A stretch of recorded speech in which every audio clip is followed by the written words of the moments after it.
नमस्कार दोस्तों, आप सभी का स्वागत है। आज की इस नई वीडियो में आज आप इस गौतम बुद्ध की कहानी के माध्यम से जानेंगे कि किन किन 5 जगहों में चुप रहकर आप अपने जीवन को बदल सकते हैं। दोस्तों, कहानी सुनने से पहले अगर अभी तक आपने हमारे चैनल को सब्सक्राइब नहीं किया है तो चैनल को सब्सक्राइब अवश्य करें। तो चलिए शुरू करते हैं आज की कहानी को। कई साल पहले एक गांव में एक युवक रहता था। वह बहुत ही अशिष्ट और असमर्थ माना जाता था। उसे अपने जीवन में कुछ बदलाव चाहिए थे, लेकिन उसे सही मार्ग का पता नहीं था। एक दिन वह एक बुद्ध मंदिर में गया।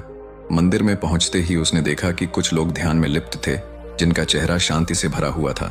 उनकी शांति को देखकर युवक भी ध्यान में बैठ गया। ध्यान में रहते हुए उसे एक स्पष्टता मिली कि उसे अपने जीवन में बदलाव करना है और यह बदलाव उसके अंदर से होना चाहिए।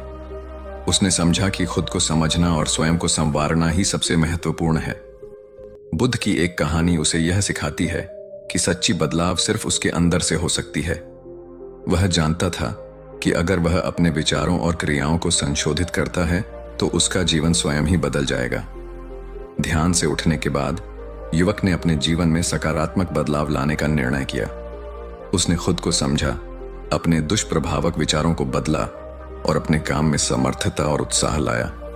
धीरे धीरे उसका जीवन बदलने लगा। उसने समझा कि खुद को बदलने का सबसे बड़ा रहस्य है चुप रहना और अपने अंदर की आवाज को सुनना। उसने स्वयं को संवारा, सकारात्मक बदलाव किया और अपने जीवन को सफलता की ओर बढ़ाया। इस कहानी से हमें यह सीखने को मिलता है कि खुद को बदलने का सबसे बड़ा रहस्य है चुप रहना और अपने अंदर की आवाज को सुनना। जब हम अपने मन की शांति में रहते हैं तो हमें अपने अंदर के समाधान का पता चलता है और हम अपने जीवन में सकारात्मक बदलाव ला सकते हैं। फिर उसने कहा, महात्मा, मेरा जीवन अधूरा है, मुझे बदलना है, लेकिन मैं कैसे बदलूं? बुद्ध ने उससे कहा, तुम्हें खुद को बदलने के लिए पहले खुद को समझना होगा और खुद को समझने के लिए तुम्हें 5 जगहों पर चुप रहना होगा। पहले में बुद्ध ने कहा, अपने आप को समझने के लिए अपने अंतर की गहराइयों में ध्यान दो। ध्यान में लिप्त होकर तुम अपने सच्चे स्वरूप को पहचान सकोगे। दूसरे में बुद्ध ने कहा, अपने कर्मों को समझने के लिए अपने कार्यों में समर्पित रहो। तुम्हारे कर्म तुम्हारे स्वभाव को प्रकट करते हैं। तीसरे में बुद्ध ने कहा, अपने विचारों को समझने के लिए अपने मन की सुनो। तुम्हारे विचार तुम्हारी सोच को दर्शाते हैं। चौथे में बुद्ध ने उससे कहा, अपने परिसर को समझने के लिए अपने आसपास के लोगों को समझो। तुम्हारे वातावरण तुम्हारा निर्माण करता है। और 5वें में बुद्ध ने अंत में कहा, अपने आत्मा को समझने के लिए चुप रहो और अपने भीतर की शांति का अनुभव करो। आत्मा तुम्हें सच्चे स्वरूप का अनुभव कराती है।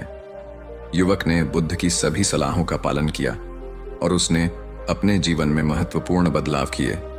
उसका जीवन नई दिशा में बदल गया और वह सच्चे आनंद की प्राप्ति करने लगा। दोस्तों, इस तरह से आप भी इन 5 जगहों में चुप रहकर अपने जीवन को सफल बना सकते हैं। अगर आपको यह कहानी और जानकारी अच्छी लगी हो तो इस वीडियो को लाइक और चैनल को सब्सक्राइब जरूर करें और अपने दोस्तों एवं परिवार के साथ शेयर अवश्य करें। धन्यवाद। नमो बुद्धाय।